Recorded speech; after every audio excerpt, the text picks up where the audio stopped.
Hey guys, Sean here again. I just wanted to talk about one of the things that I've really noticed some people struggle with. When do you actually add your farms in?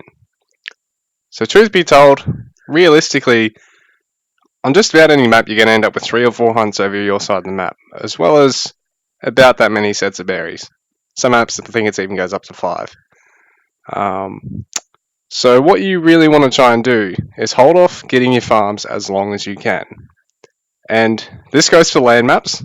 You want to try and get at least 2 of those hunts and 2 of those berries gone, or all 4 of those hunts gone before you look at transitioning. Because with the farms, it's 100 wood extra, whereas a storehouse on that berries or on that hunt, it's only 50, and you've only got to spend it that once. Whereas each farm, it's another 100. And without the upgrades, it is the slowest. With upgrades, it is actually faster than the berries. In fact, I think if you take your first farm upgrade, you can just skip getting berries and herdables entirely. I might just need to double check that, but I'm pretty sure that's the case. But yeah, realistically, just because of the upfront investment, the fact that it's going to delay production facilities, buildings, things like that, you want to put it off getting them as long as you can. So realistically, that sort of gets you to the point where sort of at the end of age 2, possibly even getting into age 3 on maps where you're trying to take a fast age 3.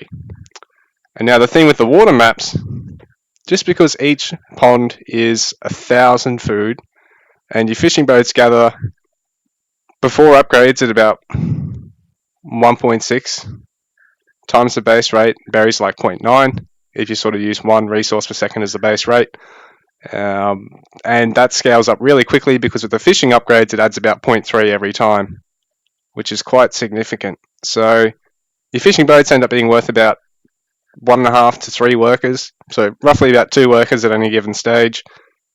So you really want to try, and on maps where you can secure water, to secure it, to saturate the water properly depending on the map. So maps with small ponds like Inland and Mountain Crossing 1 versus 1, you only need 3 fishing boats. But on maps like, let's see, Tundra, Marshlands, Treasure Island, maps like that where it's a big coastline, if you can secure half that coastline or more, take 2, take 3 docks, put one at every single segment that's got a land pond, because you can even gather with the villagers if you need to.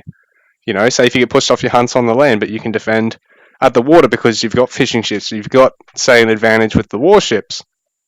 So that's something to keep in mind as well. Yes, you can actually send your villagers just to go and gather next to the docks because they'll use it just like a drop-off point. So on water maps, you really want to try and put off getting your farms basically till you're about to enter age 4 if you've maintained your water control. Or if it's been really, really skirmish heavy and you haven't, try and get it still at about that same point in early age 3 or late age 2, like I suggested earlier. But anyway, guys, that's just a bit of a quick tip on when you should look at adding farms and when you should look at avoiding getting them for as long as you can in Age of Empires Online PvP. Cheers for watching.